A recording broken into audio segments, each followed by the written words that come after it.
the willingness to win against your peer group and against your competitors. That is also something you have to have in business life as well.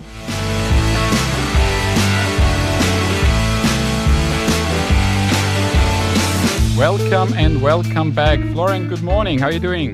Good morning, Mario. I'm doing pretty well today. So, Florian, I know that you are a coffee nerd and coffee addict. So before we welcome our guests, how many coffees you drink a day? Basically, I only drink espresso.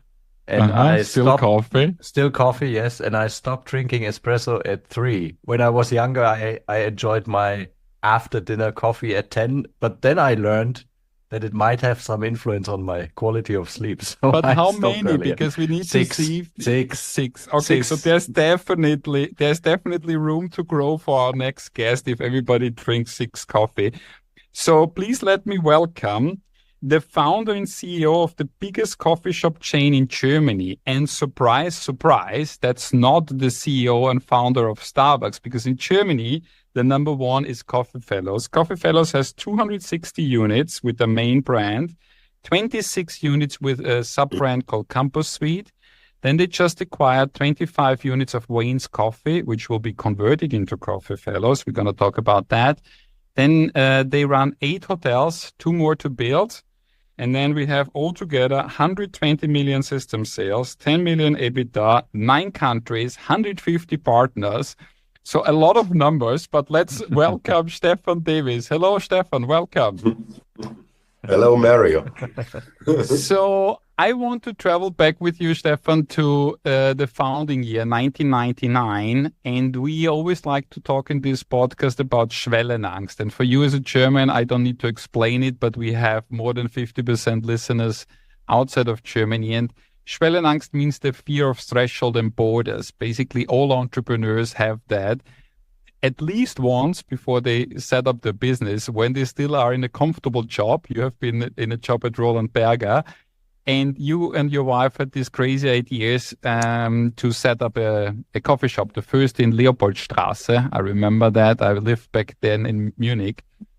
So I want to talk about this moment because you said in other interviews that the first bank didn't give you the money, then you went to the second bank, they gave you the money, but basically said, please keep on working at Roland Berger because if it doesn't work out, we need you to pay back the debts.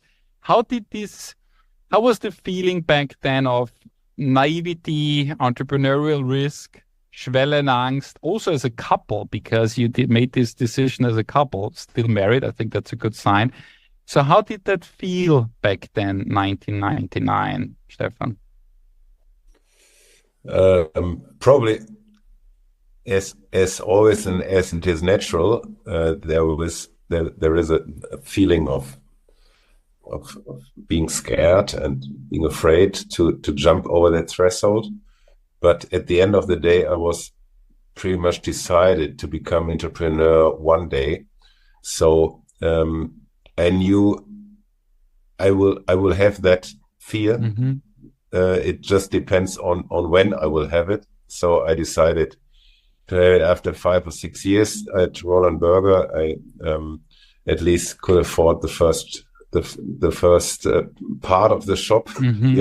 The other part was given by the bank, and there was a slight fear, but it wasn't too bad. I was quite decided to become entrepreneur. And where you took the self-confidence, was it because you said, I learned so much at Roland Berger, I know that there is a niche in the coffee shop segment, or because if we travel back, there was a lot, if it was a coincidence probably, but 1999, if I remember correct, Voiten, World Coffee, Einstein, Balzac, all of these guys have set up their shops. So there was this first feeling of all of us probably that the big chains will come from US rather sooner than later.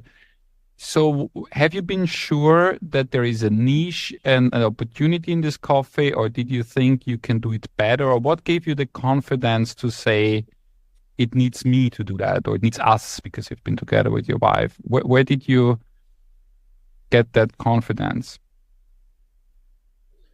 I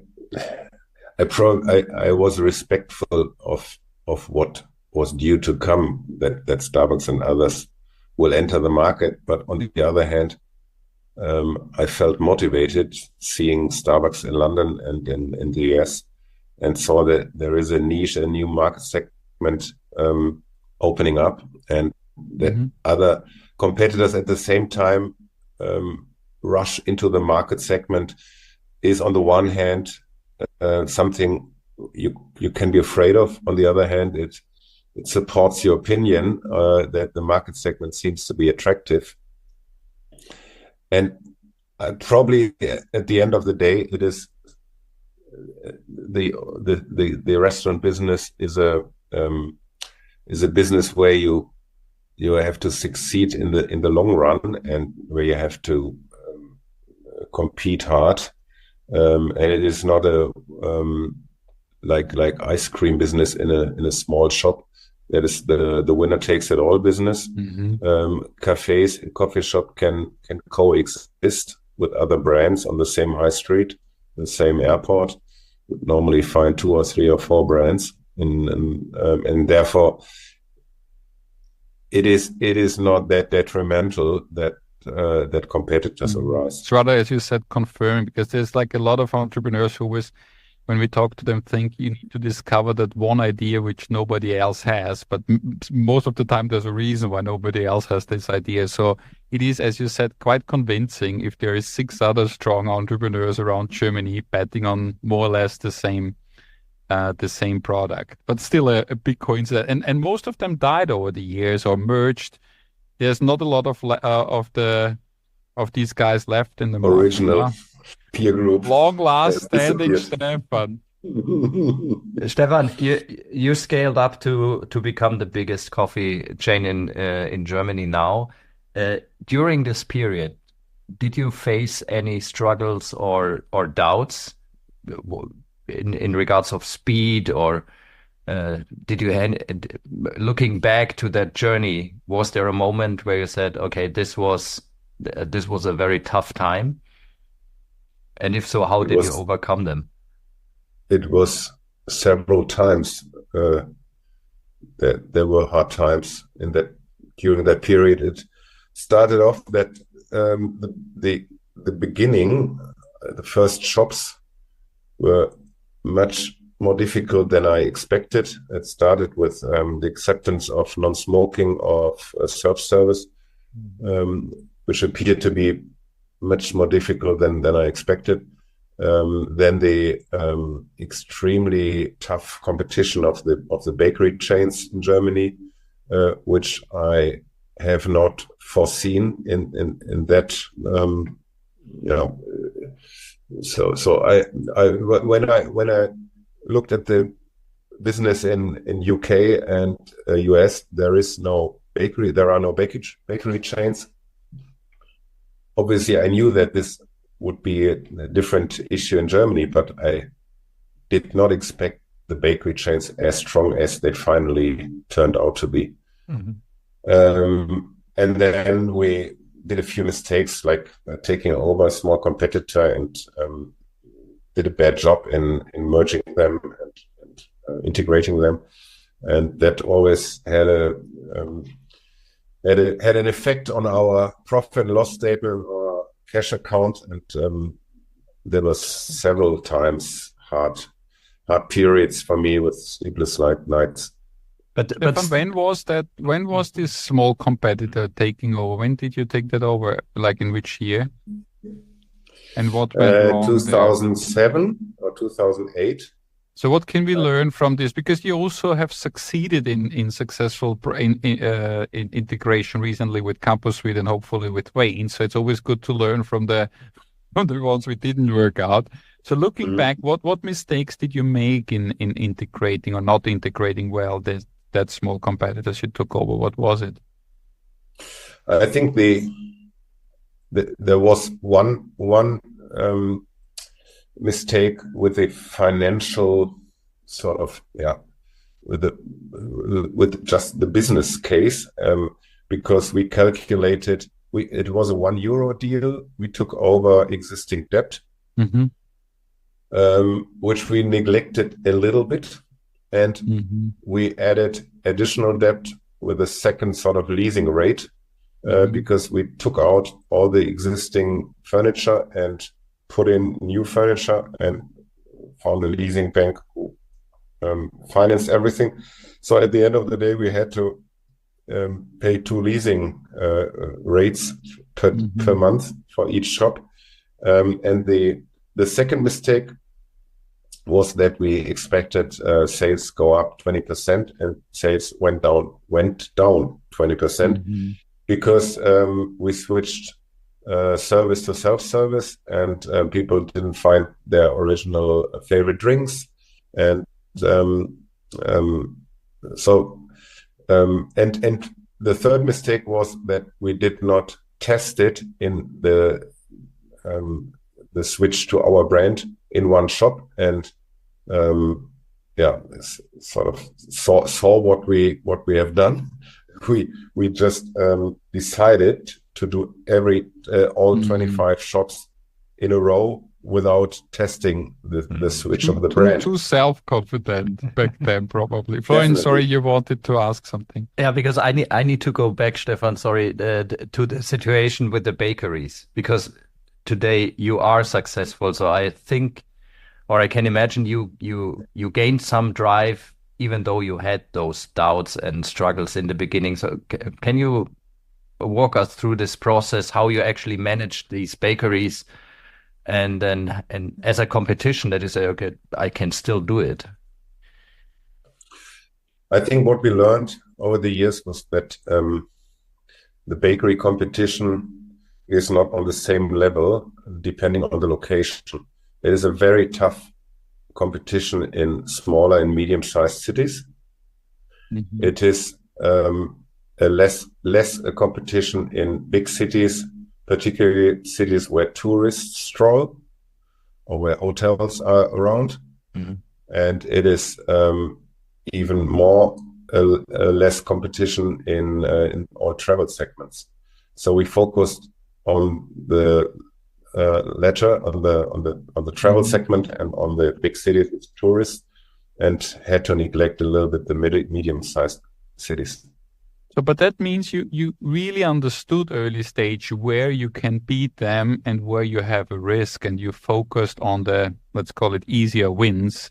And my gut feeling is now, as your brands grew to the main brand in Germany, as we discussed, probably year by year, you become stronger than the local bakeries, because you now a national brand or even an international brand, and they are just a regional brand. So probably that shifted over the last years. Yeah.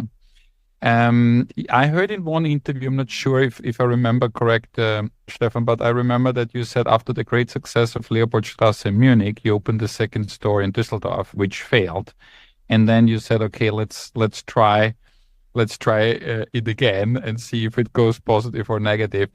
How much fear, or like how did you feel back then? Because if you open one and it works, we had a lot of examples here in the podcast, which says the most difficult restaurant is not the first one, it's always the second one, because in the first one you're very careful, but then if it works out, and it's true, like most of the guests here fail in the second, so you're in a good company.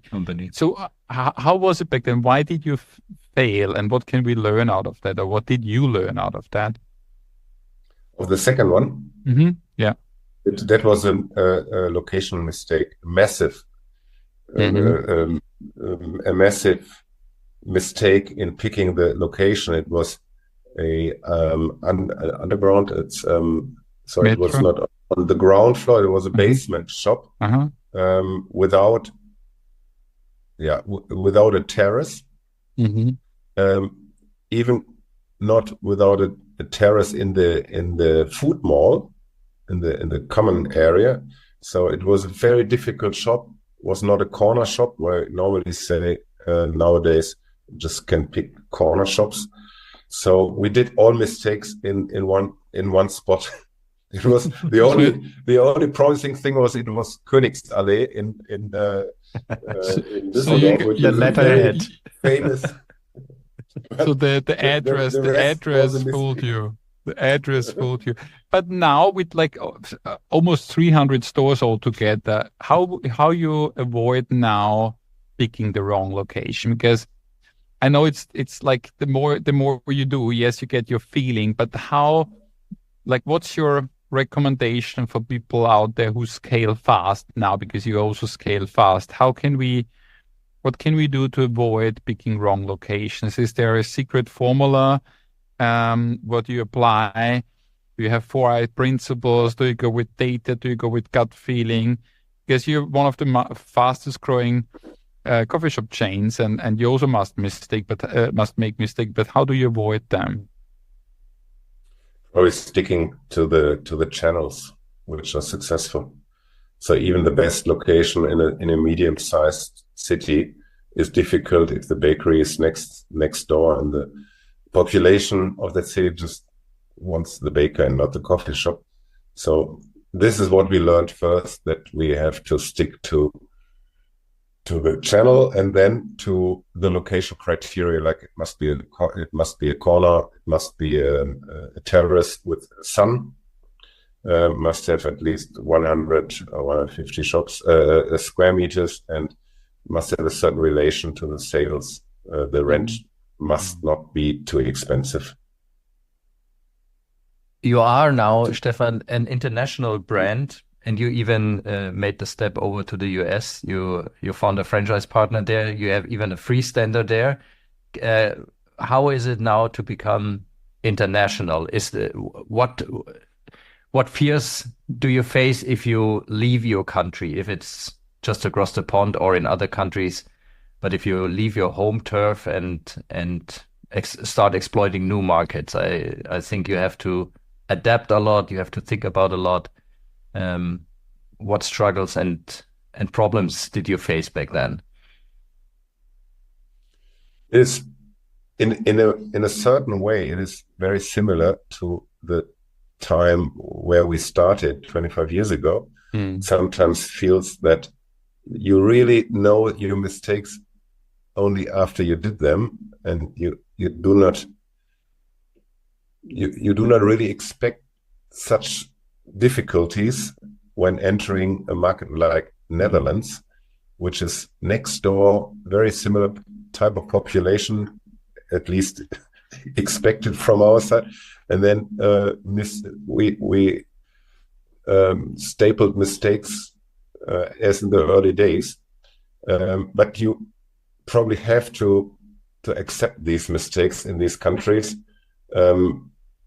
Otherwise, you will remain a domestic brand, and we accepted it. Somehow we hoped that we did not do that number of mistakes in such a short time, which we did finally.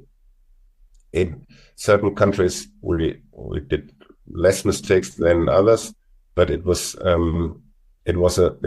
also a very hard and loss-making time in the first years in most of the countries. Would you say that a country like the Netherlands is more complicated than the US, for example, to enter? Where you think, okay, that's easy, it's our neighbor, and then you go farther away and suddenly you figure out... The challenges are different, but both markets are difficult. The challenge, so probably the easiest two markets are probably for us, at least for us, the Austria and Switzerland. Yeah. But even there we did mistakes more than we would have done in Germany. But Netherlands and US is probably, the challenges are different. Logistics and putting together an assortment is in US obviously more difficult than in Netherlands. Netherlands, the consumer behavior is different, so also what they eat different things than the Germans. So we didn't expect it in that way.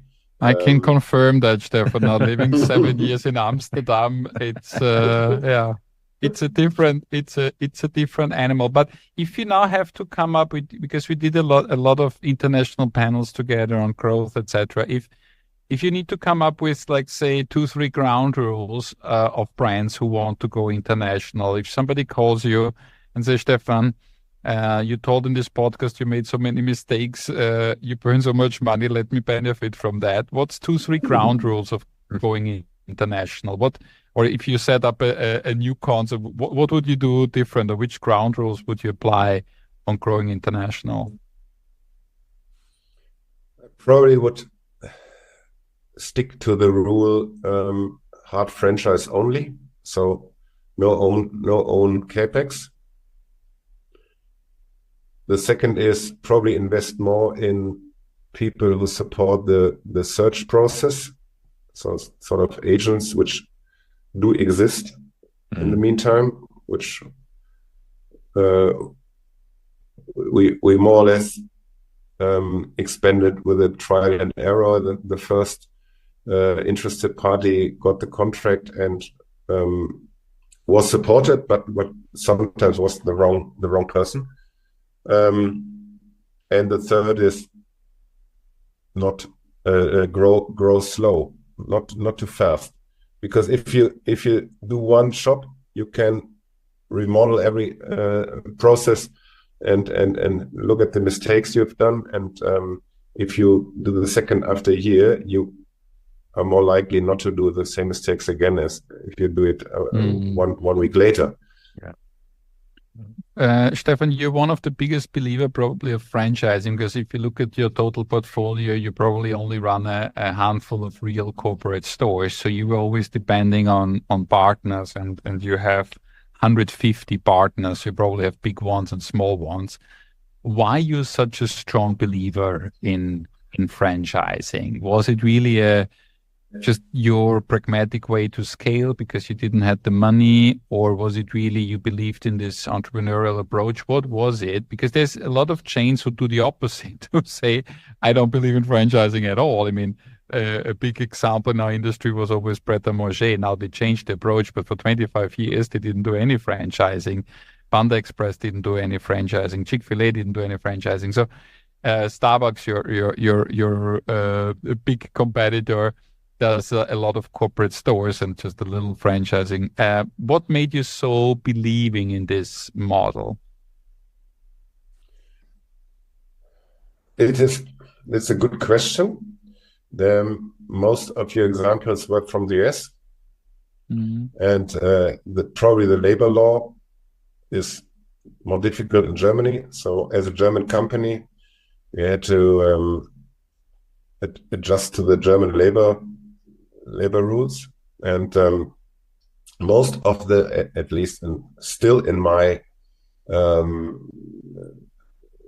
opinion, most of the successful restaurant chains are franchise models in Germany, which I have in mind, at least most of them. So I think that the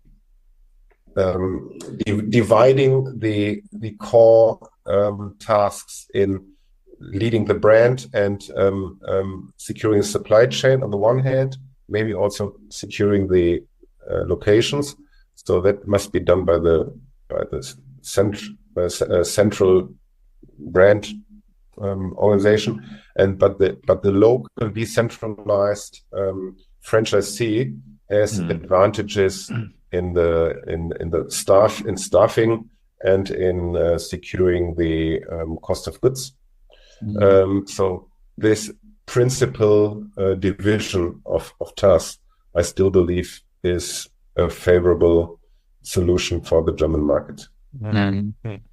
I want to put light on something which I just said in the beginning when I said, like, I welcome the founder and CEO of the biggest coffee shop chain in Germany, and it's not Starbucks, because I received, funny enough, yesterday a screenshot of a LinkedIn from an American guy who analyzed Germany, and he said, like, the biggest surprise in the hospitality sector, and one of them was like, Starbucks is not the number one. There's a local concept called Coffee Fellow. So basically, what the fuck?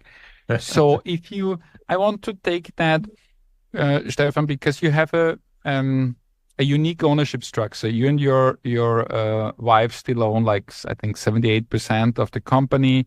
you at one stage even bought out your investor and then you let another one in, but you don't really have a massive private equity or firepower behind you. And if Starbucks, for whatever reason, not Howard Schultz anymore because he's not in charge, but the CEO of Starbucks says, okay, Germany is our main focus, all firepower into Germany. I mean, it's a $1 billion company. Are you not? And Germany is not a small country. It's a difficult country, but it's not. It's a big economy, so it could easily happen. And that one of important these for big coffee guys, drinkers. Yeah, that one of these big guys said, "Okay, let's take over this Germany." Have you never been worried with such a big firepower competitor that they just make a strategic decision and pump so much money into that market that you actually get struggle? Did you never had that? Is that on your SWOT analysis as a potential threat, or you say, okay, let them come? Always was. It always was, and it's probably pretty naive not to do that. So it is a worry I always had. The explanation why it probably not happened is that big global corporations, invest their money according to a return on invest calculation, and the return on invest is in Germany below China and the US. And therefore the risk is not too big that just for strategic reasons they enter the market and accepting under average return on invest. That is for a public company, they have to declare their profit and loss statements to shareholders. That is not in the retrospective, probably the explanation that it did not happen, but obviously it is on our SWOT analysis. Yeah. And how many offers you needed to turn down over the years, Stefan? How many times Starbucks came knocking and say, like, go out of our way?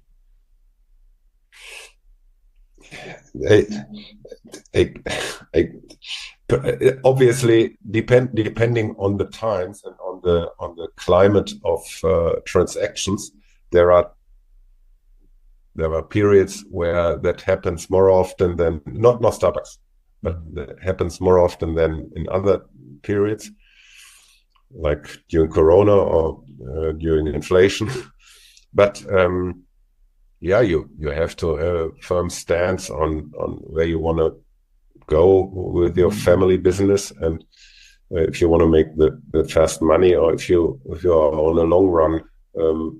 You seem to be on a very long run, Stefan, which is really great. You mentioned now in a side sentence COVID, and before when Florian asked you about the struggles, it didn't came up immediately. So how was COVID for you? Because we always learned that especially coffee shop struggled a lot because the commuters were missing, obviously.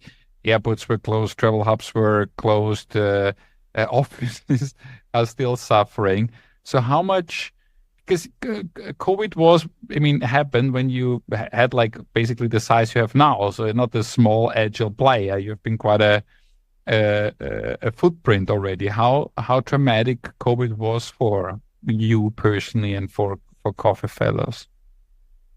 It definitely was dramatic, and the impact of COVID we still have in our balance sheet, because debt increased significantly and we have to repay the debt over the next years, and that limits our capex potential. And it also is something, if you are above 50 years, you don't want to have a situation like that. You accept it with 30 if you found a company, but I would have expected and hoped not to have that in my age, and it had a significant impact in all respects. It was a very tough time. You as a franchisor in these days of COVID, given the fact that you have so many franchise partners, how did you actually help them in that situation? Because I can imagine they reached out to you and say, Stefan, look, our business is suffering. What can you do? And you have to give them comfort, even though you are struggling yourself, as you said. What did you do then? Probably we were very frank in our communication and said, okay, we are also not in a very bad position.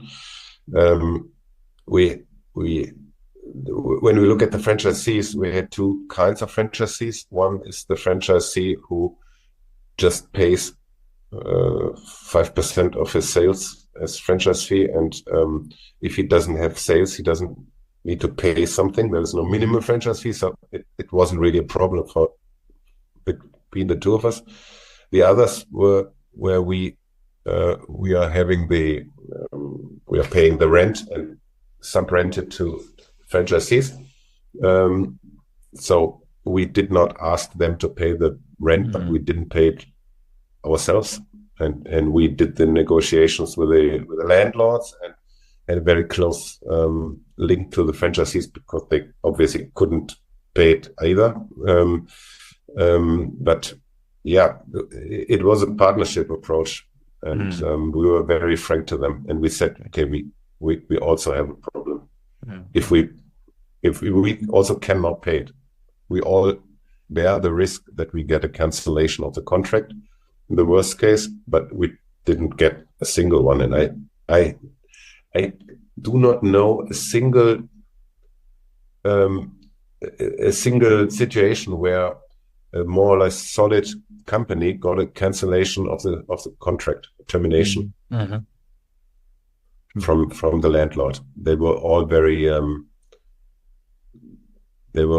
acceptance.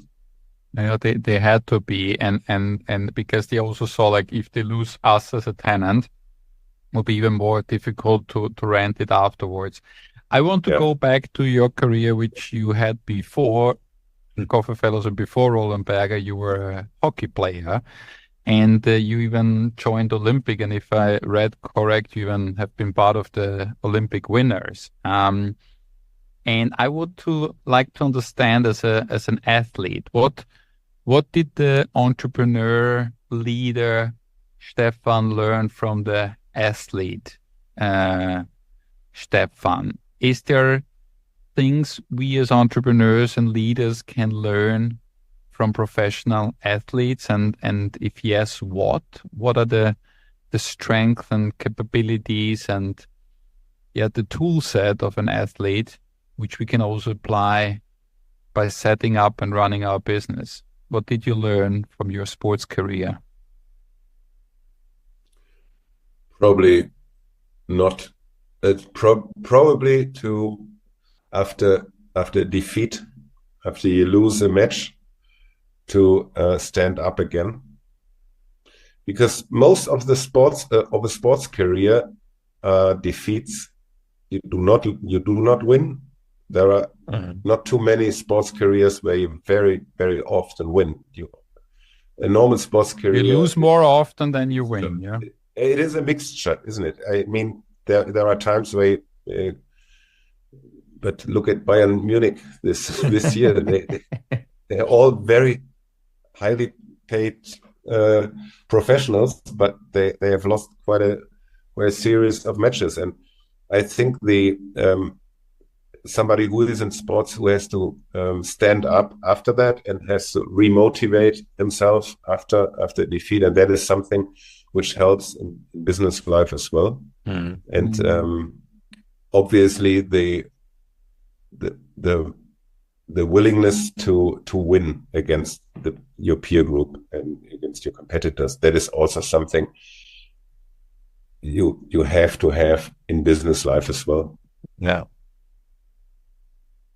I mean, I heard that just the other day, because you were talking about Bayern München, I heard a voice that said the soccer players in the German league are basically all on the same skill level when it comes to their athletic and dynamic capabilities, but you win because of your mental strength.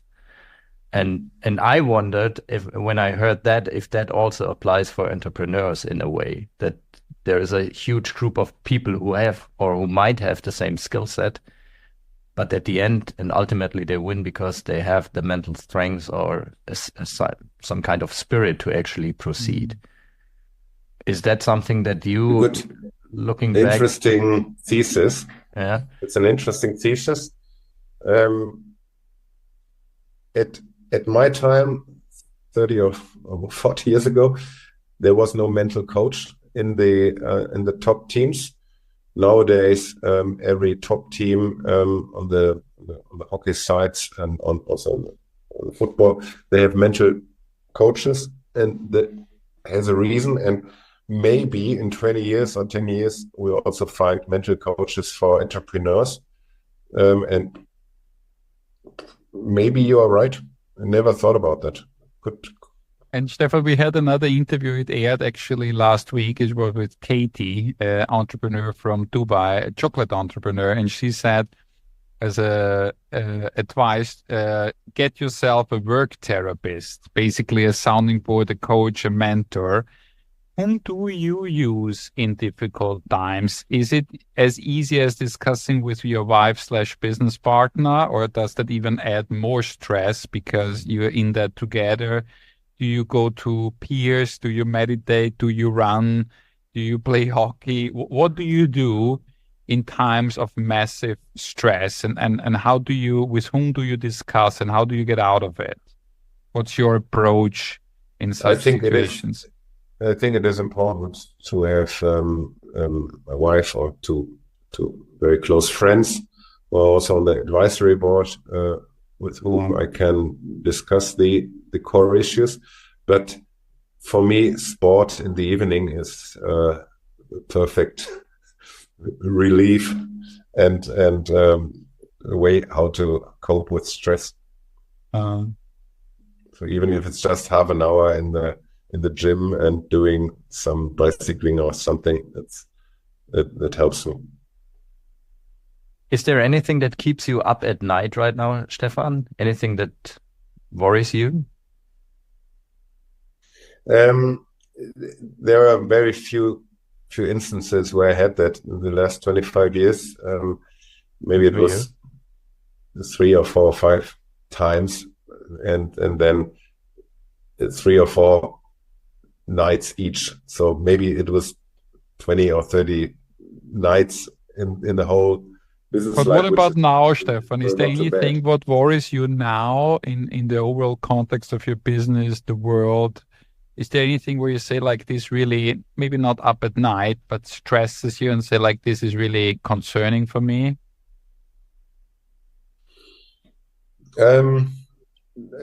Definitely not in a way that it keeps me away from sleeping, but the normal business problems, like banks who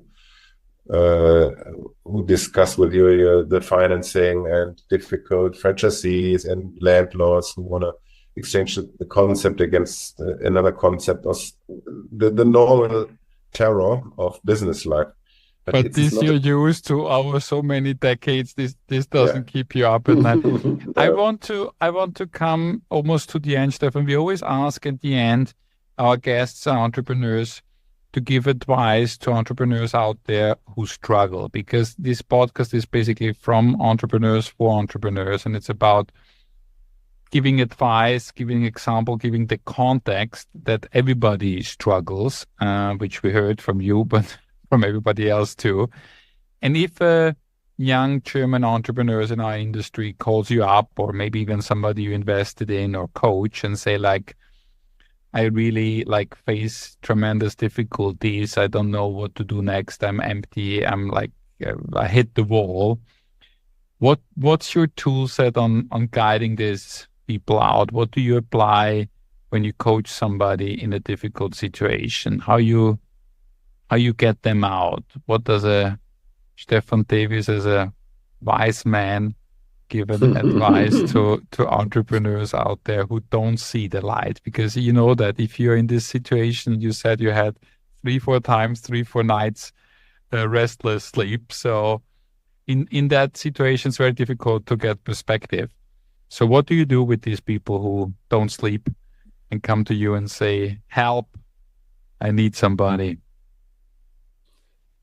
That is a very difficult question, but one thing I always try to implement is to refocus their view on themselves, not to blame third parties. So what the psychologists claim as external attribution. So all others are to be blamed and not oneself, and at least try to refocus the responsibilities back to the entrepreneur. There are always good reasons why something that is difficult and doesn't happen, but start with yourselves. And that is something, if somebody comes to me and tells all these nightmares in business life, and then at the end get around it and start yourselves with what you can do in that situation, but do not blame the environment. Do not blame the environment. Get around, find strength, overcome this couple of sleepless nights. You heard now from Stefan, it's completely normal by opening 300 coffee shops that a couple of weeks or days over the last years, you don't sleep.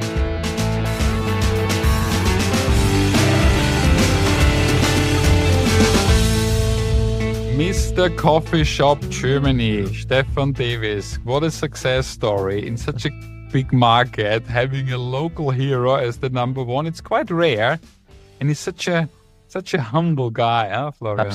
Absolutely. Very humble, very down to earth. But it's amazing. I mean, his success story as an entrepreneur and how he actually managed to navigate through all the struggles he explained to us is admirable.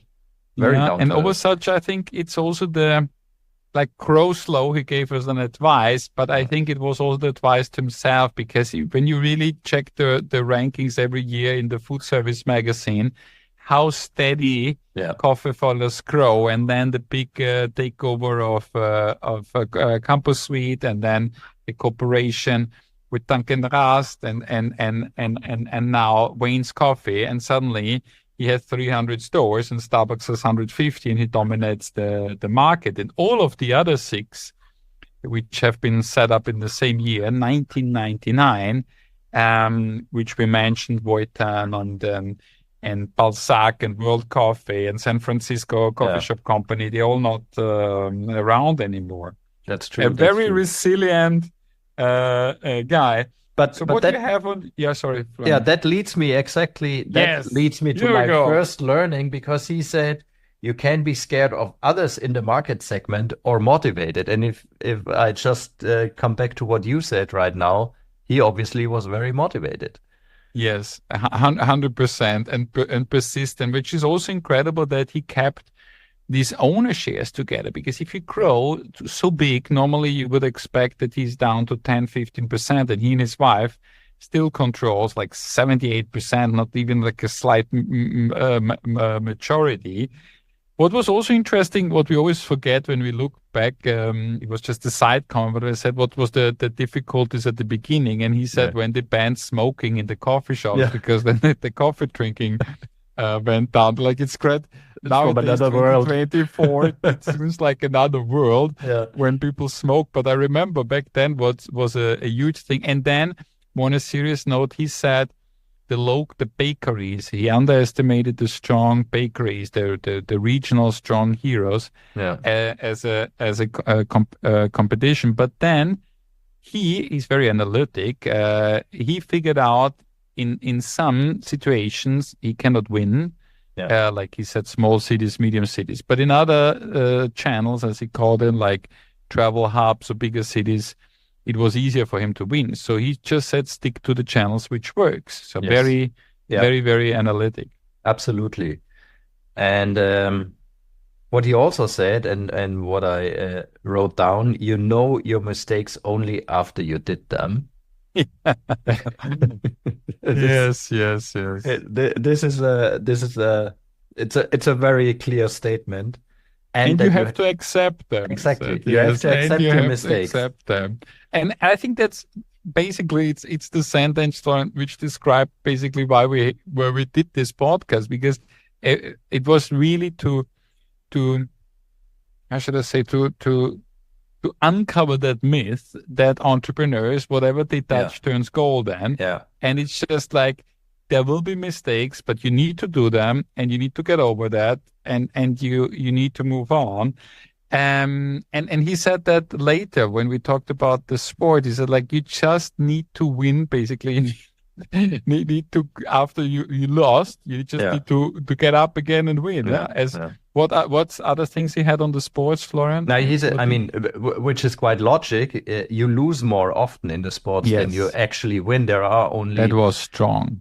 There are only rare disciplines in sport where you win more often than you lose, and then you have to stand up again. And this is also very important, is that you have to have the will to win against your peers.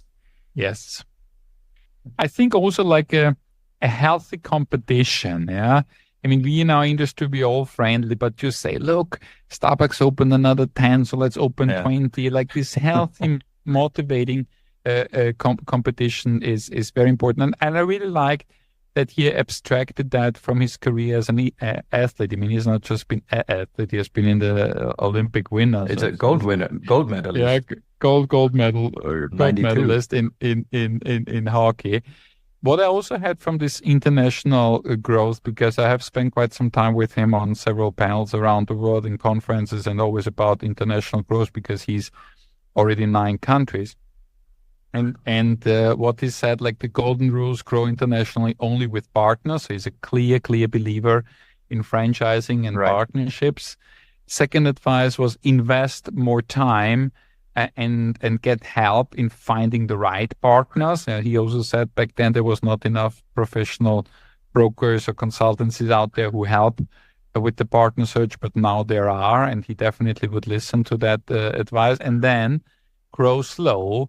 Because he gave this example that at one stage when he acquired a small competitor, they changed the concept, but they changed in all of their stores instead of like one by one, and learn and adopt. So I think that was a very helpful advice from somebody who have been there, done that, the international growth. Absolutely. Final note I have is refocus on yourself and don't blame others. Don't blame others. And then he used the word external attribution. And Florian and me had to look it up on our phone. So we learned something from Dr. Stefan Tewes, the external attribution. So I think that was a very, very good podcast. A lot of learnings from somebody who had actually 2 successful careers, being an athlete and being now the number 1 coffee shop company in Germany. Someone, and I quote him again, someone who experienced the normal terror of business life. The normal terror of business life. So Florian, I think you need to go back to the normal terror of business life. I do. I'm gonna jump into my pool, and I let you deal with the normal terror of business life. Guys, thank you for tuning in. See you next week. Bye-bye. Wow, we hope you've enjoyed this episode as much as we did. But sharing is not just caring, it is also empowering. So recommend this podcast to fellow entrepreneurs who might need a dose of inspiration. And don't forget to hit the subscribe button so you'll never miss out on future episodes. Thank you for being part of the community from Doubt to Drive Entrepreneurs Only. Mario and Florian are already gearing up for the next episode. Until then, stay tuned, stay driven, and we'll be back next week.